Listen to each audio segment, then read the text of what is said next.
Crisi Electrolux al tavolo di Roma, la multinazionale accetta di sospendere il piano licenziamenti, nuova scadenza fra 50 giorni, obiettivo del governo un nuovo piano industriale condiviso e sostenibile. Insegnante uccisa dal nipote a San Stino, per la procura 17enne rimane al momento l'unico indagato dell'omicidio, restano molti aspetti da chiarire nella ricostruzione. Il minorenne in una comunità del Trevigiano in attesa dell'udienza di convalida del fermo per omicidio volontario. In queste ore avrebbe iniziato a prendere coscienza della gravità del fatto. Intanto le ricerche del corpo continuano. A Semonza del Grappa, comunità in lutto per la morte di Giosuè Baldissera, il 26enne morto assieme alla vicentina Sofia dalle Nogare precipitate del Monte Pasubio. Ladri scatenati nelle abitazioni, a Paese famiglia costretta a rientrare dalle vacanze per l'allarme predoni in azione, a Spresiano e Villorba, nel Mirino, anziani. Inquieta a Treviso la corsa clandestina tra auto in piena notte nel quartiere di San Liberale, in un video immortalate le 2 auto coinvolte, indaga la polizia. Iniziata la campagna vaccinale antirabbica gratuita per cani e gatti a Vittorio Veneto, ambulatori aperti per un mese, già 200 animali vaccinati nel primo giorno. Tutto pronto a Gemona per la Triveneta 2026, raduno degli alpini a nord-est. Questa mattina la presentazione ufficiale a Udine, Antena 3 pronta a raccontare tutti gli eventi in diretta fino alla sfilata clou di domenica. Telespettatori di Antena 3, buonasera e ben ritrovati il telegiornale di Treviso. Questi dunque i titoli. Come sempre però rilanciamo il sondaggio già visto, che avete già visto se avete seguito la prima edizione e le altre edizioni dei nostri telegiornali, che riguarda la politica. Parleremo del generale Vannacci di Futuro Nazionale nel corso di questo telegiornale. Parliamo delle strategie di Vannacci e del centrodestra. Vannacci deve allearsi con il centrodestra dopo l'assemblea costituente la 2 giorni di Roma. Adesso si guarda alle strategie per il futuro e per le politiche. Se per voi si deve alleare con il centrodestra, 0422 162 6691, se per voi invece non deve allearsi con il centrodestra, 0422 162 6690, come sempre chiamata gratuita, continuate a chiamare, siete già tantissimi anche dopo il telegiornale. L'esito come sempre a ring con Ferdinando Avarino questa sera a partire dalle 20:45, ve lo ricorderemo anche più tardi. E adesso apriamo con la notizia che è arrivata nel tardo pomeriggio da Roma, il tavolo al Mimit, al Ministero delle Imprese del Made in Italy. Era molto atteso il tavolo a Roma con Electrolux per decidere, per capire il futuro dei lavoratori, lo spettro dei 1700 licenziamenti, 300 a Susegana. Ebbene, la multinazionale svedese di fronte a regione, comuni e governo compatti ha accettato di sospendere il piano di licenziamenti. Fra 50 giorni un nuovo tavolo, l'obiettivo molto chiaro è quello di un nuovo piano sostenibile e che ovviamente non predisponga dei licenziamenti. Tutto questo mentre oggi erano in corso la mobilitazione e lo sciopero dei dipendenti. Avanti insieme, uniti a lottare, tutta la settimana la passo qui con te. E non c'è resa, non c'è rassegnazione, ma solo tanta rabbia che cresce dentro me. Evviva l'Electrolux, evviva i lavoratori e le lavoratrici in lotta! Le voci di lotta a Susegana, mentre a Roma si decide il futuro. Poco dopo le 17 trapela la notizia che potrebbe essere la svolta. Al tavolo, riunitisi al Ministero delle Imprese e del Made in Italy, davanti ad un fronte compatto di governo, regioni, enti locali e sindacati, i vertici della multinazionale svedese accettano di accantonare il piano di licenziamenti, definito da tutti come irricevibile e inaccettabile, e si impegnano a non assumere iniziative unilaterali per tutta la durata della trattativa. Alla luce di questo cambio positivo di rotta, il ministro Adolfo Urso fissa una nuova scadenza, 50 giorni, fino alla pausa estiva del 7-8 agosto, per scrivere insieme ad Electrolux un nuovo piano industriale condiviso e sostenibile, in parallelo ad un'azione di pressing in sede europea. A Susegana, 300 posti a rischio sui 1700 in tutta Italia, sono state ore di attesa. Per noi è fondamentale che a Roma sentano la nostra rabbia, sentano anche il fatto che noi non abbiamo intenzione di cedere neanche un lavoratore.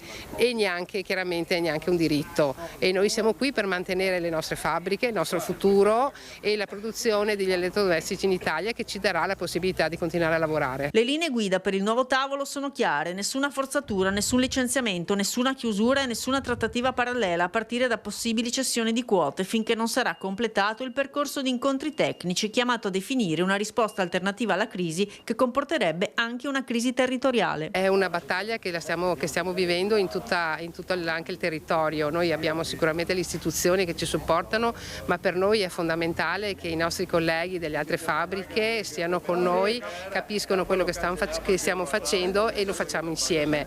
E se perdiamo noi, perde tutto il territorio, perdono i cittadini, le cittadine, perdono anche i negozianti. A Susegana il futuro potrebbe essere dunque più roseo del previsto e si torna a lavorare.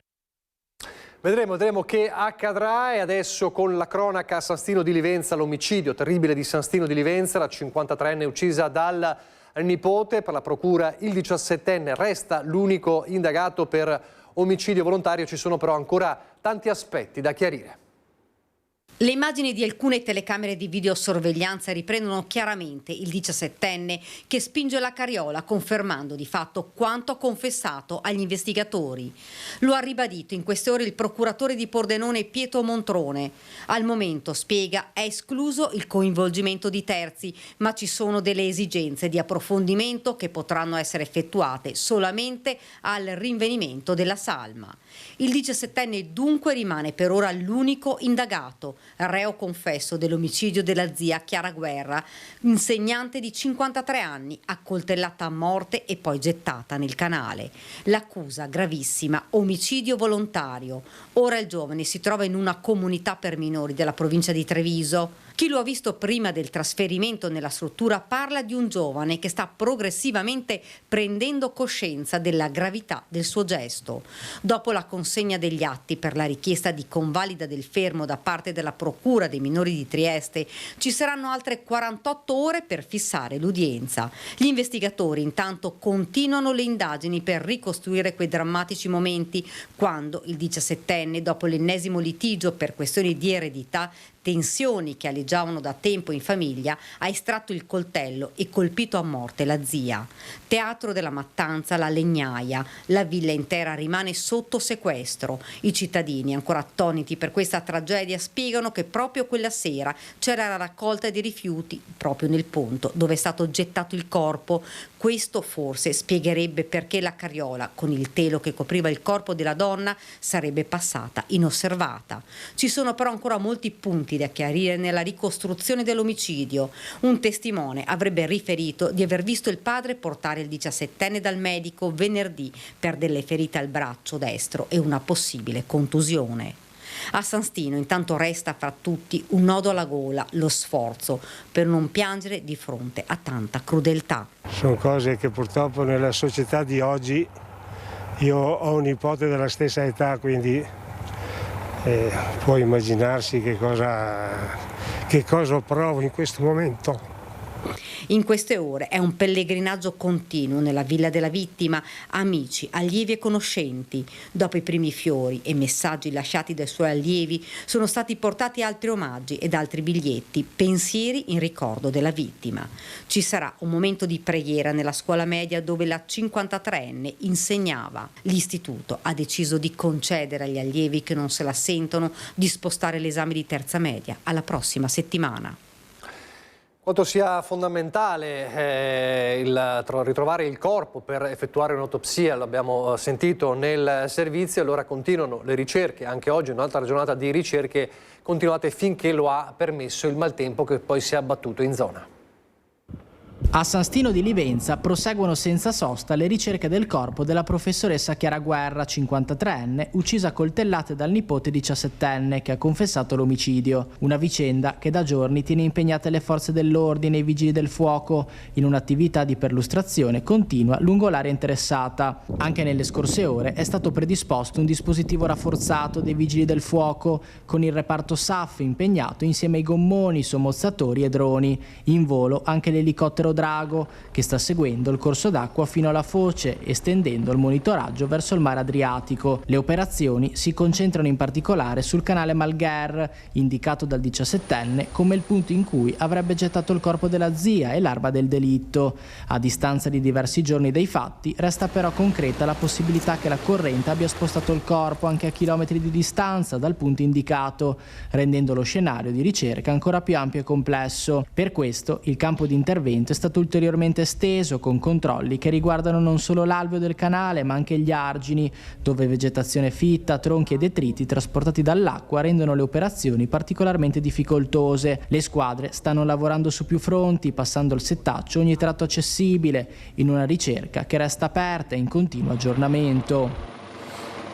Dicevamo ricerche interrotte poi per pioggia, perché proprio il Veneto orientale è stato colpito in queste ore da un'ondata di maltempo con piogge temporali anche intense. Le immagini che fra poco vedrete sono state girate ad Annone Veneto, eccole qui. Un violento acquazzone è stato accompagnato anche da una forte grandinata. La vedete le immagini della grandine sulla strada. Il fronte di maltempo ha attraversato più in generale tutta l'area del Porto Gruarese. E adesso la tragedia sul Pasubio, la tragedia con i due giovani escursionisti, amici, Sofia D'Allenogare, vicentine di Schio, e poi Giosuè Baldissera, il 26enne di Semonzo del Grappa, ma anche a Vicenza, dove il 26enne lavorava come vigile del fuoco, c'è tanto cordoglio. Era vigile del fuoco assegnato alla caserma di Asiago e prestava servizio anche a Bassano del Grappa. Giosuè Baldissera, una delle due vittime del tragico incidente sul Pasubio, aveva appena 26 anni, compiuti da pochi giorni. Viveva a Vicenza, ma era originario di Semonzo, frazione di Borso del Grappa. Giosuè era un vero sportivo, appassionato di tutto ciò che era outdoor ed estremo. Dopo aver frequentato l'Istituto Agrario Parolini di Bassano, si era laureato nel 2023 in Scienze Geologiche all'Università di Padova, prima di intraprendere la carriera di vigile del fuoco. Sognava di entrare a far parte del nucleo speleo alpino fluviale, un'ambizione che rifletteva il suo grande amore per i fiumi, ai quali aveva dedicato anche la tesi di laurea. Una grande perdita, un vuoto incolmabile, così lo ricordano i suoi colleghi bassanesi, descrivendolo come un ragazzo preparatissimo e sempre educato, ben voluto da tutti, dentro e fuori dal lavoro. Lavoratore instancabile, affrontava ogni incarico con dedizione e spirito di servizio ed era sempre pronto ad aiutare il prossimo. I ladri scatenati non si fermano, anzi approfittano delle persone che vanno in ferie. Negli ultimi giorni diverse abitazioni visitate, la prima a Villorba, poi a Spresiano, l'ultima a Paese, dove appunto i residenti sono dovuti rientrare dalle ferie per l'allarme dei predoni. Vacanze e case vuote e ladri in azione. Da Paese a Spresiano fino a Villorba cresce la paura dei residenti. A Castagnole di Paese a farne le spese è stata una coppia di ottantenni partiti sabato per una settimana di vacanza a Fiera di Primiero. A scoprire il furto è stato il figlio incaricato di accudire il cane durante la loro assenza. I ladri, utilizzando una scala, hanno raggiunto una finestra del primo piano, l'hanno forzata e sono entrati nell'abitazione. Tutto a scala. Andai per il secondo piano e ho rotto la finestra e entrai. A provare a rompere il vetro, si vede che faceva troppo rumore e mi aprirono un levarino e ha aperto in quella maniera, tra la cassa e la finestra, e ho fatto leva. Una volta all'interno hanno messo a soqquadro le stanze alla ricerca di oro e preziosi. Per i coniugi, vacanze rovinate con il rientro a casa segnato da rabbia e amarezza. Da Paese a Spresiano, dove la paura ha fatto visita a un'altra anziana. In via Trento una donna di 80 anni che vive sola ha sentito rumori sospetti provenire dalla tettoia della propria abitazione intorno alle 9 di sera. Spaventata ha immediatamente chiamato la figlia. Solo questa mattina alla scoperta qualcuno avrebbe spostato i bidoni dell'immondizia, probabilmente per tentare di entrare in casa dal tetto. Ha sentito dei passi. Stamattina io sono venuta qui, ho trovato i bidoni delle immondizie che sono lungo il muro. Uno era spostato perché loro cosa hanno fatto? Sicuramente sono saliti nel muretto che c'ha qua, sono saliti sopra e hanno camminato. Cassetti svuotati, armadi aperti, stanze messe a soqquadro. È lo scenario che si è presentato davanti agli occhi di una donna di Carità di Villorba dopo il furto subito sabato sera nella propria abitazione. I ladri hanno rovistato ovunque, portando via non solo oggetti di valore, ma anche piccoli effetti personali. Un colpo che lascia ferite profonde, perché oltre ai beni rubati se ne va anche il senso di sicurezza tra le mura domestiche. Per la donna resta l'amarezza di una casa violata e la paura di ricominciare a vivere con serenità. Condizioni sempre gravi per il 57enne che è stato travolto ieri da un'auto mentre attraversava la strada a Castelfranco. Davvero in queste ore si cerca di capire il decorso per l'uomo molto conosciuto in paese. Sta lottando tra la vita e la morte il cafoncello di Treviso, Khalid El Gaboubi, il titolare di quel ristorante di kebab che domenica sera è stato travolto da un'automobile guidata da una giovane, da un 22enne. È un impatto tremendo, tanto che El Gaboubi è stato sbalzato diversi metri di distanza per poi finire contro il cordolo del marciapiede. Gravissime le sue condizioni. Siamo in Borgo Riva, 2 passi dal centro storico di Castelfranco Veneto. El Gaboubi stava rientrando a piedi al suo ristorante dopo aver gettato le immondizie dalla parte opposta della strada, quando mentre si trovava sulle strisce pedonali è arrivata la Yaris che l'ha centrato in pieno. Immediati soccorsi, sul posto anche l'eliambulanza. Il 57enne è stato portato in condizioni disperate al Cafoncello, dove è stato sottoposto a un delicato intervento chirurgico e dove sono accorsi tutti gli amici. Abbiamo parlato con i medici prima di ritorno a casa verso le 2 di notte. Ci hanno detto che la situazione è gravissima. Lui ha avuto un'emorragia interna alla testa più un colpo al torace. Questo è il suo, cioè quello che ci hanno detto i medici ieri sera. Speriamo bene, veramente stiamo pregando tutti per lui. I medici non hanno ancora sciolto la prognosi, un intero borgo che sta pregando perché Khalid El Gaboubi torni a casa dalla moglie e dal figlioletto. Una strada che si conferma molto pericolosa perché la gente corre e non rispetta i limiti di velocità. Qua veramente è diventata una cosa insopportabile perché delle volte delle persone passano con velocità elevatissime. Noi abbiamo paura sia per le persone che per i bambini, perché qua c'è una scuola, c'è un asilo nido, una scuola materna. Speriamo che l'istituzione, col Consiglio Comunale, prenda qualche provvedimento, non so io, magari mettendo dei dossi, qualcosa per cercare di abbassare queste velocità. E poi c'è chi arriva a scegliere di mettere a rischio l'incolumità delle persone per una folle gara clandestina tra auto, come è successo a San Liberale.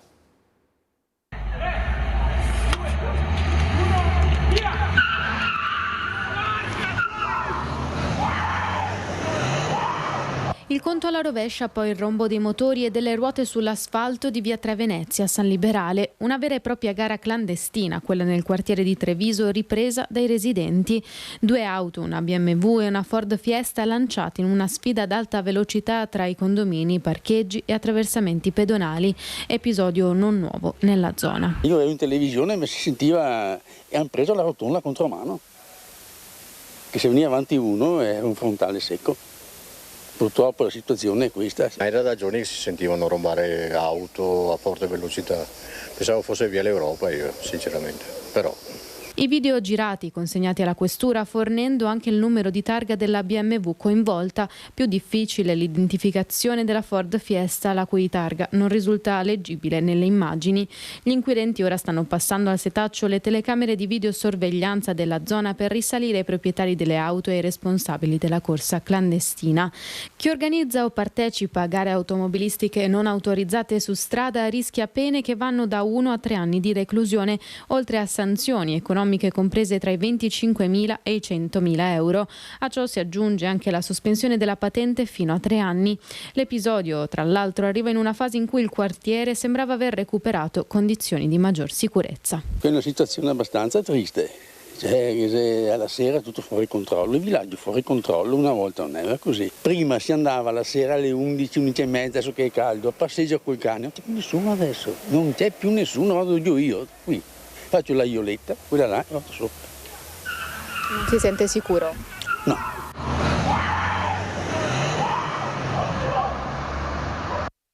Davvero impressionante questo video, andiamo in pubblicità, pochi istanti, poi di nuovo in diretta.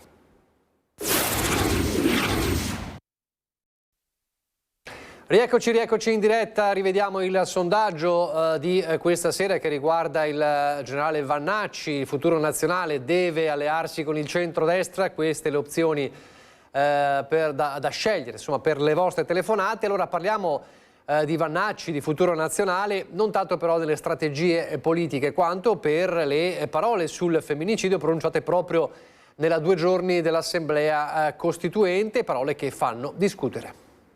Non esiste il femminicidio, perché un reato non è più o meno grave in base al sesso, al colore della pelle o alla religione di chi lo commette o di chi lo subisce. Dall'Assemblea Costituente del Partito Futuro Nazionale a Roma la frase del leader Roberto Vannacci sul femminicidio che in queste ore sta infiammando i dibattiti politici e non solo, anche in Veneto. La parola femminicidio non indica il sesso della morta, indica il motivo per cui è stata uccisa. Una donna uccisa durante una rapina non è un femminicidio. Sono femminicidi le donne uccise perché si rifiutavano di comportarsi secondo le aspettative che gli uomini hanno delle donne. Cita Michela Murgia, la presidente del Telefono Rosa di Treviso, per rimarcare la distanza dalle parole del generale. È molto crudele, è estremamente preoccupante perché anche il fatto di riproporre continuamente questa dichiarazione scellerata che è stata fatta la legittima. Opinione condivisa anche nel capoluogo di regione dalla neoeletta assessore al sociale della nuova giunta di Venezia, Guida Venturini. Non posso assolutamente essere d'accordo con dichiarazioni così gravi, anche perché insomma sappiamo bene, e oggi finalmente è stato introdotto il reato autonomo del femminicidio ed è rivolto alle donne in quanto donne, quando proprio l'odio dell'uomo va a colpire la donna nella sua libertà, nella sua autonomia, e quindi non posso che respingere insomma con grande tristezza anche dichiarazioni di questo tipo. Si smarca ma in modo velato invece dal leader del suo partito, il vannacciano Luciano Sandonà. Possiamo comunque parlarne, chiaramente nei congressi vengono lanciati anche dei messaggi, degli slogan anche per vedere se si crea anche un dibattito politico. Quello che è successo comunque nel nostro paese, che succede nel nostro paese concretamente giorno per giorno, ricordo che ogni 3 giorni viene uccisa una donna purtroppo nel nostro paese, è una situazione abbastanza grave. E ovviamente abbiamo sentito anche un po' cosa ne pensavano i trevigiani di queste dichiarazioni, sentiamo alcune delle loro voci. Il femminicidio esiste, sono stata anch'io in realtà vittima di violenze domestiche e non è neanche una cosa su cui scherzare.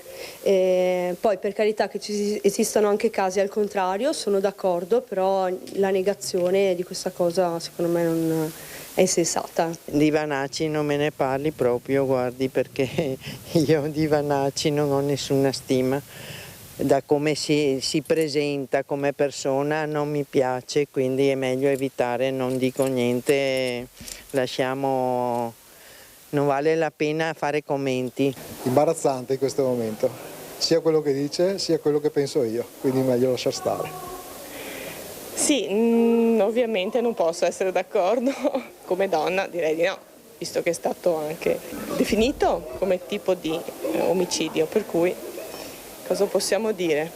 Per uscire sui giornali bisogna dire qualcosa, secondo me. È la piaga più profonda dell'Italia in questo momento, da uomini, da persone normali, da professionisti, da padri di famiglia, da mariti. Dobbiamo lottare per fare ancora meglio, perché deve partire proprio dai uomini, dai maschi, deve partire tutto per dare forza sia a chi ha dei problemi, ma soprattutto per far emergere il problema invece di farlo proprio negare. Il caso di rabbia canina a Vittorio Veneto, iniziate oggi le vaccinazioni degli animali.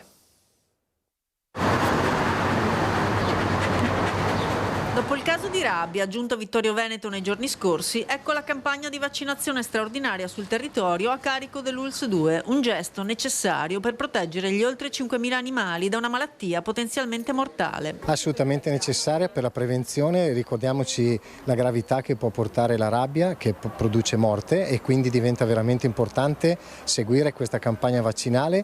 Chiedo a tutti i cittadini la massima adesione. Oggi è il primo giorno è partito molto bene perché abbiamo 150 prenotazioni per i cani e una cinquantina per i gatti, quindi diciamo giornata piena.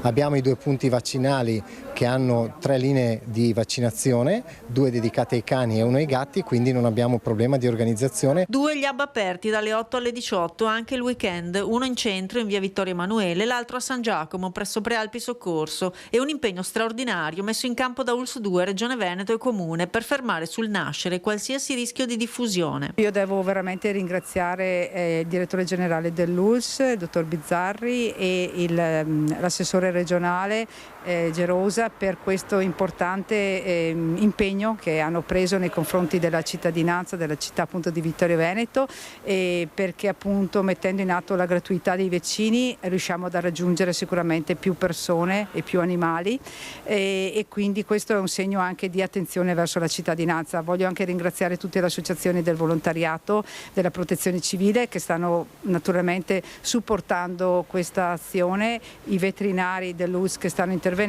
I proprietari che hanno già provveduto autonomamente alla vaccinazione potranno richiedere il rimborso della spesa sostenuta. In aiuto ai veterinari del territorio anche alcuni delle altre unità sanitarie. Ne approfitto per ringraziare i 5 colleghi delle ULSS di Belluno, di Venezia, di San Donà e di Padova, che ci hanno consentito di poter integrare le nostre squadre di lavoro con i loro veterinari. Grazie, perché questo è un segno di collaborazione tra le aziende sanitarie ed è molto importante per il sistema sanitario regionale.